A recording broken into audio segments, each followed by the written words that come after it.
Alam niyo minsan, kailangan ko lang lumabas ng konti. You know that feeling? Gusto mo pa rin maging productive pero not stuck sa loob?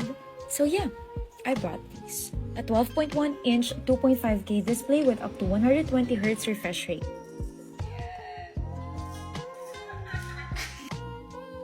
Aside from that, it's 5G compatible na siya. Pwede kang maglagay ng 5G SIM card for data, so kahit walang Wi-Fi, connected ka pa rin. Perfect for work or streaming kahit saan. Tapos after work, quick break muna. Dolby Atmos quad speakers. Ang rich ng tunog. Parang andun ka mismo sa scene. Walang tunog lata. Promise yan. Tapos yung battery, 12,000 mAh. Solid pang buong araw. 33 watts fast charging at may 27 watts reverse charging pa for my phone. All that power, 5G, Dolby Atmos, flagship performance, this is the Redmi Pad Pro 5G. Solid sa labas, solid sa lahat. We can still try. We've been trying naman. Pero parang palayo tayo ng palayo sa isa't isa eh. I'm sorry if I became distant. Hindi lang naman yun. It's also a me problem. Hindi na rin ako nag-reach out when you were feeling okay. Maybe we outgrew each other. Maybe we got tired of waiting kung sino willing ulit gibain yung pader na nasa pagitan natin. Christoph, hindi na natin maramdaman yung isa't isa. And you know that. Jamela, I really love you, Christopher. I really do. Mahal din kita. Pero hindi na sapat yung pagmamahal na meron tayo kasi we both chose to turn our backs on each other. I'm sorry if we ended like this. Sorry rin. We broke up because we forgot how to love each other. Sayang kayo. You just have to accept na some people come into your life to teach you something and not to stay forever. Paano sila magiging magjowa kung nag-e-exist ako? Ha? Kami yung magjowa ni Charlie. Kami yung bagay sa isa't isa. Boyfriend ko siya. Girlfriend niya ako. Kami yung may namamagitan sa isa't isa. Kami lang, wala nang iba. Okay? Di ba? Share ko lang. Excuse me.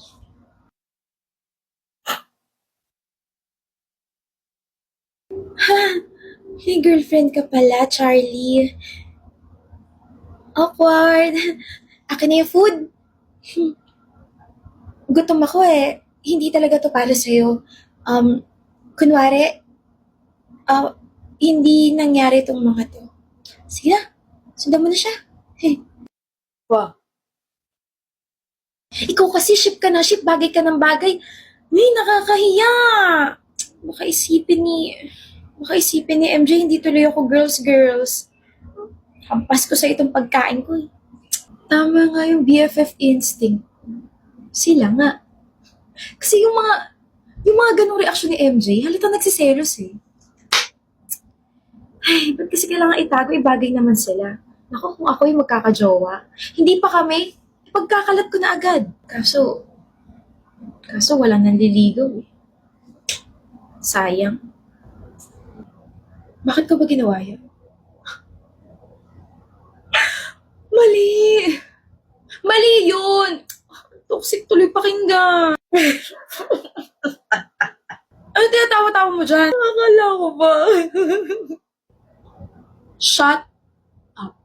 Akala ko ba ayaw mo ipaalam sa iba na tayo na? Nagselos ka? Serious? Asa selosong girlfriend ko. Tigilan mo ako, Charlie. Masyado akong papansin sa iba. Ikaw lang naman napapansin ko, baby. Ako lang daw pero may pagturo sa iba, may pagtanggap ng food sa iba, tapos yung tropa mo masyadong pasmado yung bibig. Sabihin mo, magmumug siya ka mo ng bleaching soap. Bagay ka raw sa iba. Tayo lang yung bagay, no? Tayo nga lang yung bagay. Tapos yung si Angel, mukha siyang anghel. Ang ganda-ganda niya. Naku, Charlie, baka mamaya kunin ka na ng liwanag. Bakit ka tumatawa? Eh, ang cute mo nga. Ewan ko sa'yo. Sabi ko na eh, di mo rin kakayanin itago eh. Nakaka-trigger yung mga pinagsasabi nila eh. Lalo na yung tropa mo. Nakaka-trigger kasi na siniship ka nila sa iba. Kaya ako lang naman kasi gusto itago. Alam ko naman hindi tayo bagay. Tignan mo naman itsura ko. Mukha akong pariwara, di ba? Tapos ikaw, ang bait. Tapos ang talino. Total package. Kumbaga, tayo yung unexpected couple. Okay? Tayo yung, ewan. Bahala na. Ngayong aware na sila, edi hindi na nila ako isi-ship sa iba. Aba, dapat lang, baka buhusan ko sila ng kumukulong toyo. Tuyo? Tuyo na galing sa'yo? Aba, O, kalma! Kiss na. Uy, gusto rin! ewan ko sa'yo, ang cringe mo. Cringe daw, pero gusto talaga ng kiss. Gusto nga. Charlie! Ay, hindi na. Weird. First time kitang makitang tahimik ah. Nilalagnat ka ba? Seryoso ka pala talaga. Sige, I'm listening. Ang dami ko lang iniisip, like about everything.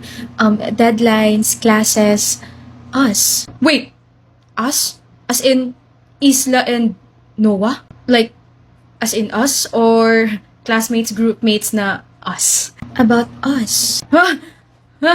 Wow, Noah, you've been there for me kahit nung mga panahong wala akong malapitan. Nung bumagsak ako sa exam, nagpakain ka ng lugaw. Nung nag-crash yung thesis ko, nagstay up all night ka just to help me. Tapos kapag nalulobat yung phone ko, nandyan ka to lend your phone and I realized, maybe nag-hold back ako too much. Isla, sinasabi mo bang yung naiisip ko sasabihin mo? You made me realize na you like me? Huh? Ano ka ba? You made me realize na I need a new phone. My Realme 15T. Surprises don't always go how you expect, but they can last longer. Etong Realme 15T ko, nako, may 7,000 mAh battery to para hindi ko mapag-iwanan. You can also capture every detail with dual 50MP AI cameras powered by the MediaTek Dimensity 6400 Max 5G processor. Tapos bukod doon itong phone na to, may 26GB total RAM and 512GB storage para hindi ko maubusan ng space for moments that matter. Kala ko naman may big reveal. Kala ko naman may puwang ako dyan sa puso mo. Uy, Noah, meron kaya? Talaga? Oo, sa friend section. Friend zone? Wow. Alam ko na to. Ha? May okasyon na. Malaki. Anniversary nyo? Kakaingit. Kailan kaya yung akin? Wala pa akong boyfriend tapos kayo. 5 years na kami. Pwede mo natakpan yung bibig mo. Puro ka pang iinggit eh. Well, nasa healthy relationship ako kaya masaya ako. Kala mo naman, paborito nila yung gulay para maging healthy. Puro ka kasi ampalaya. Check! Healthy relationship. First time na nangyari sa amin to Not so happy anniversary sa amin. Wala man lang ni isang bati sa akin si Mason. Kakainis. Hi? Hi lang? Wala man lang happy anniversary? Ano to? Happy anniversary? Ano yung happy? Mason, Happy anniversary. nakakainis ka. Bakit hindi ka man lang nagsabi na uuwi ka rito sa Pilipinas ngayon? Walang signal sa eroplano eh. Ewan ko sa'yo. I miss you. I miss you too. Marami kang utang na kwento sa akin. Opo, pero kain muna tayo sa restaurant. Oh, bakit napatigil ka? Hindi pa pala ako nakakapagpalit ng Singaporean dollars. Sus, madali lang yan. Sagot na yan mo Palawan Pontia Palawan Express pera padala. Panalong-panalo kapag nagpapalit ka ng pera ron dahil may more than 20 foreign currencies ang pwede papalitan. Hindi lang yun dahil cash agad na matatanggap mo anuman ang halaga. I know. Sasabihin ko pala na pumunta tayo ng Palawan Money Changer eh. Well, hindi naman ikaw yung kausap ko eh. Sino? Sila. Sila. Tara na, love. Gutom lang yan. Hindi mo sila kita? Puwet ko o puwet niya? Siyempre, pwet mo. Puwet ko o puwet ni Nerissa? Pwet mo. Puwet ni Nerissa o puwet ng waitress? Oh, ba't di ka makasagot? Ano bang sagot yung hindi ka ma-high blood? Siyempre, puwet ko. Eh, wala naman yun sa choices eh. Kahit na. Rina naman. Babe,